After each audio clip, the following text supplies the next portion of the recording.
The NFL stands for not for long. Set Sharga and Armstead. Roll out. Walker still running out. Looks to the left. Wide open. Thompson touchdown. Colin Thompson with the touchdown. There was nobody within 20 yards of What a catch off the bobble. Colin Thompson scoops it up. Lofting corner the end zone. It is caught for the touchdown. The first NFL touch for Colin Thompson is a score.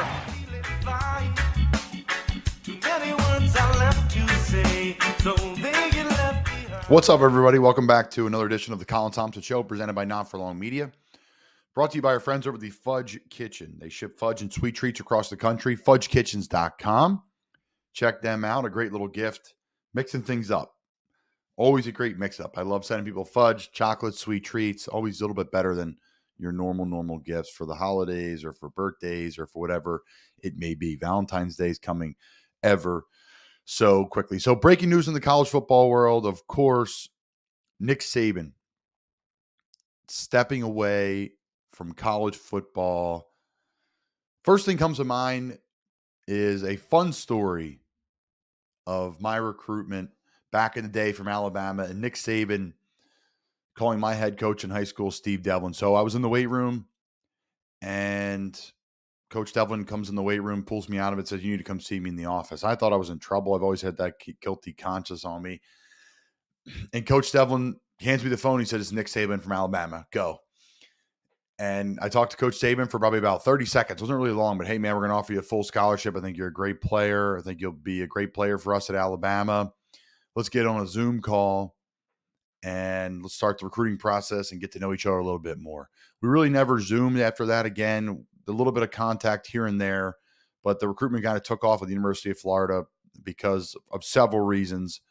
And I ended up obviously not going to Alabama, but I'll never forget that moment, hearing his voice on the phone and my heart just sinking and just pounding out of my chest, being like, holy cow, Nick Saban just called me and offered me a scholarship. I'm just some kid from Doylestown, Pennsylvania, who just wanted to play college football, let alone have Nick Saban call you and offer you a scholarship. So truly was blown away, and just something I'll never forget, him giving me a phone call and saying, "Hey, let's Zoom." So that shows all you young kids out there where we were at in that point of time.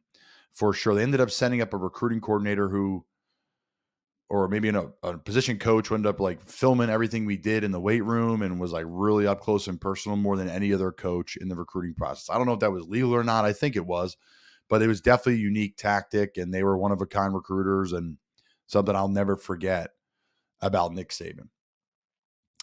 So there's lots to unpack about this situation. First and foremost, it's a sad day for college football. It's a horrible day for college football. The GOAT, the leader, the legend, the villain to some, the driver of what the SEC has now become between LSU and Alabama is gone. If I'm a coach in another division, if I'm a coach in the SEC, I am doing cartwheels, somersaults, jumping jacks, because it's an open field now. It's an open field, completely open field, because you're losing the greatest football coach of all time in a season where they were supposed to be their worst, ended up almost winning a Final Four matchup and getting into the national title game. Crazy moments wrapping out the season. Obviously, the 4th and 30 plus that happened against Auburn, you name it. There's plenty of things that happen all season long. But people say this is his best coaching effort yet, what he was able to do his last year at Alabama, and I agree. It was an unbelievable ride. I have family members that are huge Bama fans. Obviously, like I said, I got recruited by him, so I've always been a fan of him, and I'm a huge fan of winners.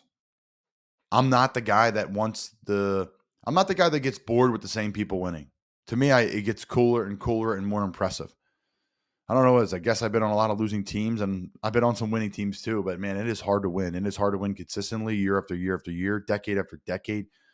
And what Alabama has done, what the Patriots did, what I wanted the Tampa Bay Lightning to do in a three-peat, like these teams that continue to win at a high level, it's just unbelievable, because you got a million things pulling at you to fail. But more importantly, how hard it is continues to succeed in the college football landscape, where so many different people are being ushered in and out of your program: coaches, players, staff members, academic issues, recruiting stuff, NIL. So it's a sad day for college football, first and foremost. What's next for Alabama? Great question. First off, they need to find someone to replace Nick Saban. How do I phrase this? With everything off the field. What Nick Saban has done off the field for Alabama is unbelievable. Their enrollment, the boosters, the NIL, what the school has become on a national landscape. They have tons of out-of-state students now. So it's an investment by the school when you hire these head coaches. They're the number one marketing tool for schools. What is Alabama going to do? Are they going for an older coach, a newer coach?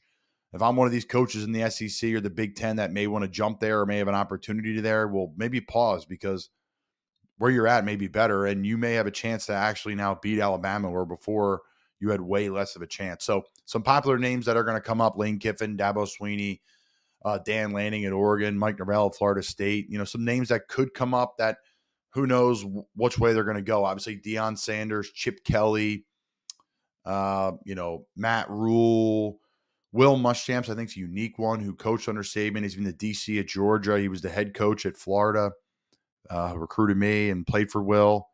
Love Will. And he was the head coach of South Carolina. So has head coaching experience, coordinator experience. Such an interesting one there. And then some NFL names that could come up. Who knows? I mean, I don't know why you would go to the NFL bound to college football now with NIL and transfer portal, but Mike Vrabel. I think Joe Brady's a name to keep an eye on. A guy who was at LSU and won a national title. He coached at Penn State. Played at William & Mary. Really interesting pick there, where Joe has had a lot of success in Buffalo, had success in Carolina. Todd Monken, the new OC with the Ravens. D'Amico Ryans, I think it's far-fetched. Why would you leave potentially being the head coach of the year in the NFL to go back to your alma mater where you were a great, great player in Alabama? But I don't think he leaves. Bill Belichick I put on my list here, but there's no shot with that for sure. So, I think there's a million reasons why he retired, and I'm sure there's more personal reasons than not. And maybe he gets into them and maybe he doesn't. He is very outward on media and he talks a lot. He's on McAfee show. He's on a bunch of different shows. But at the end of the day, we all know why. He's talked about it forever. The system's broken. Transfer portal, NIL, the media craziness more now than ever. Before you could grind and you could put effort in and you could win in recruiting. But now you could grind and put effort in and still absolutely lose in recruiting because you can't match the dollar amount of somebody else, or there's now agents involved, or there's just so many different parties pulling and plucking at you instead of just doing what you've always done. And he's adapted, obviously, more than any other coach in college football. Adapt or die. And he's never died in college football, at least in the last 20 plus years, because they were old school offensive power eye, play defensive team. Now they're playing in the gun and are just absolutely dominant, of course, this year with winning a bunch of football games and getting to the Final Four, right? He's changed his personality. It seems he's always been great with the media, but now with recruiting and how you got to change and recruit players differently and coach players differently now more than they was even 5-10 years ago. So people will say, oh, Nick Saban's old school and all this stuff. Well, you're not old school at 72 years old and still recruiting the type of players and the talent that you're getting. You need to be able to relate to players. So Nick Saban always was that, will be that. And something to keep an eye on is what Kirk Herbstreit's saying. Kirk Herbstreit, I found out, has got a lot of say in college football. Obviously, you see him in media, you see him calling college football games, NFL games, but Kirk's a real deal now. Obviously, we all know how successful he is in media, but what he says, people that he talks about, different movements, Kirk usually has his finger on the pulse with that stuff. He's got a lot of insider knowledge, obviously, and a lot of people trust and respect him. So sad day. Really, really, really sad day for college football and really sports in general. One of the GOATs is walking away. Really crazy stuff. Pete Carroll today as well, another GOAT in this industry, this football sports industry.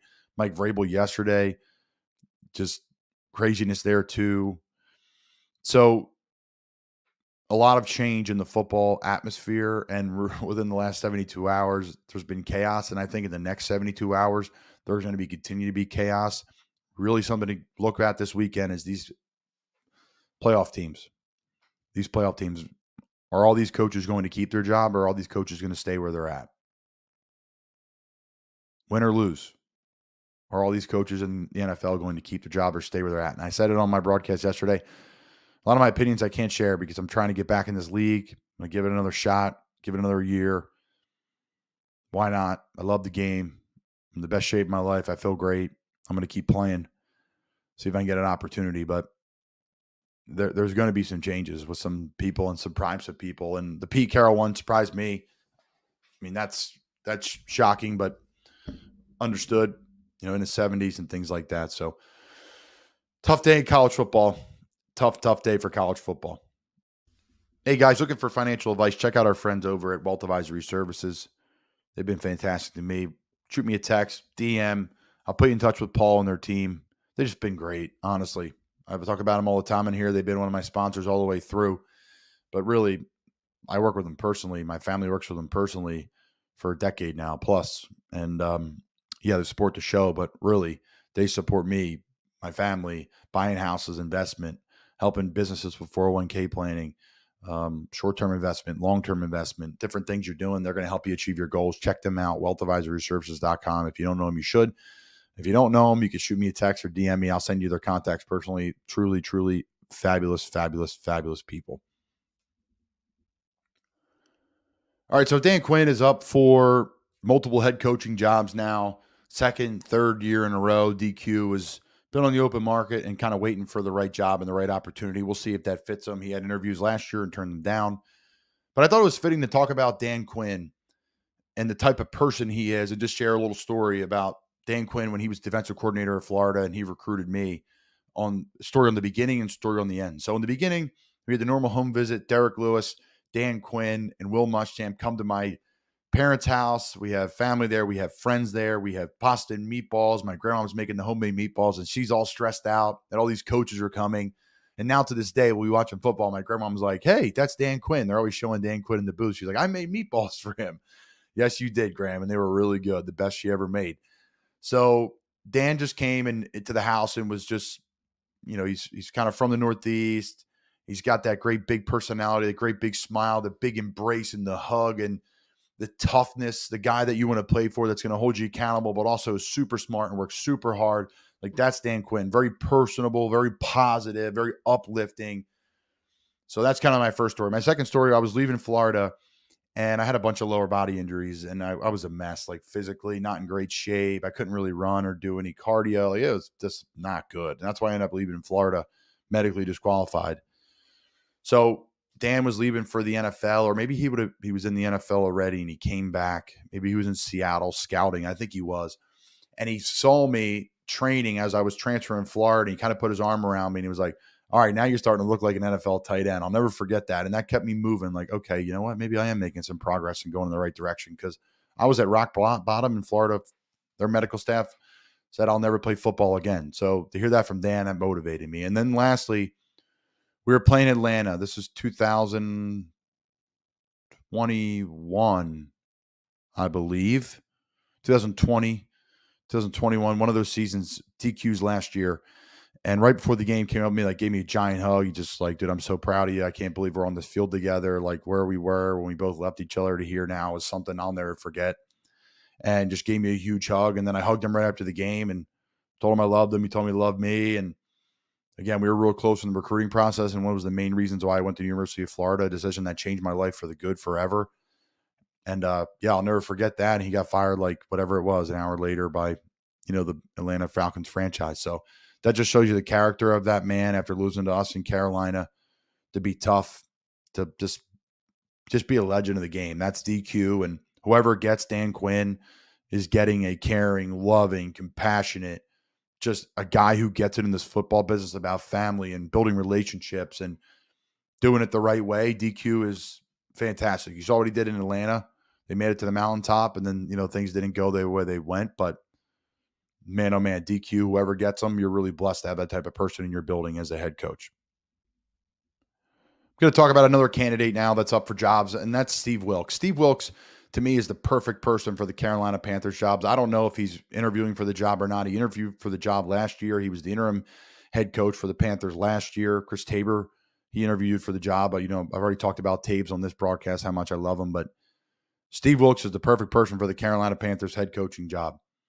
He's from Carolina. He's had 2 separate stints in Carolina, a coach on the Super Bowl run team with Cam Newton and Luke Kuechly and all those great players, Greg Olson, Jonathan Stewart, you name it. They had some studs. He was working with the defensive back, I believe, during that stint. And then Carolina coach Rule brought him in. He was working with DBs again, working with the defensive staff, and then the interim head coach. And you guys saw what we did in Carolina. We really took off those last, whatever that was. I think it was 10 games. It was quite some time. And you could feel the momentum of the building shift. I've heard how unbelievable he was with the front office and scouting. I know he was great to the players and coaches. And he really revitalized the building that was just down. Traded C-Mac, got rid of Baker Mayfield, fired the head coach that brought a lot of us in that building. And here comes Steve Wilkes, and he was unbelievable to play for. He took care of people. He was personable. He cared about family and friends, like truly, truly cared about your family and friends. Was an unbelievable coach and a great X's and O's coach, as well as, again, someone who's really relatable. So Steve Wilkes would be perfect for that job in Carolina. I know he didn't get it the first time. He may get another job before that even comes about, and I wish him nothing but the best of luck. He's a first-class man, first-class coach, a great football coach. There's a lot of really good coaches in this league, and I'm glad some of these guys that are, defensive backs coach, a defensive coordinator, a special teams coach are getting these opportunities now, because truly these guys all deserve jobs. And Steve Wilkes, in my opinion, would be ideal for the Panthers. A perfect match for the future of that franchise, and someone that I think the fan base would really get around. All right, so there's a coordinators list that came out.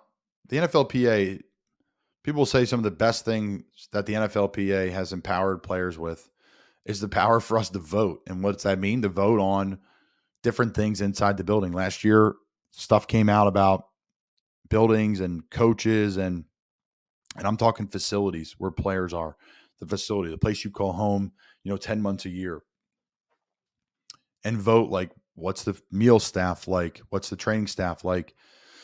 Is the locker room big enough? Like all the little things that fans think are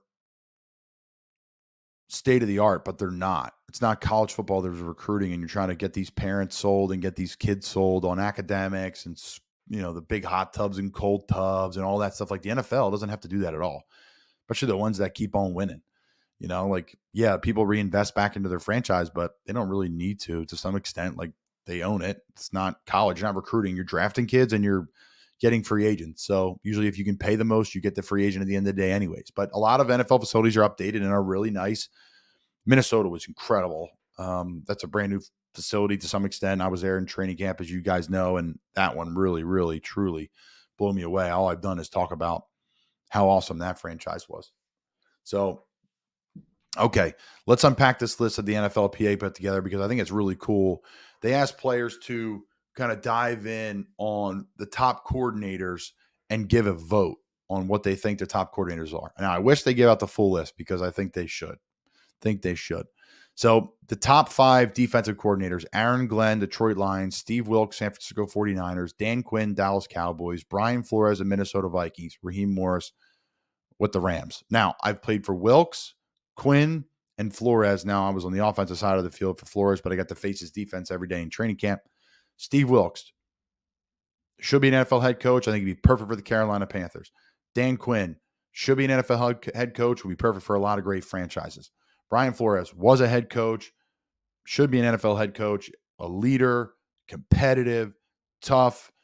Love what he's doing with the Minnesota Vikings defense here. All the pressures, the different ways they use different players on that defense that is so good. So Steve Wilkes, for sure.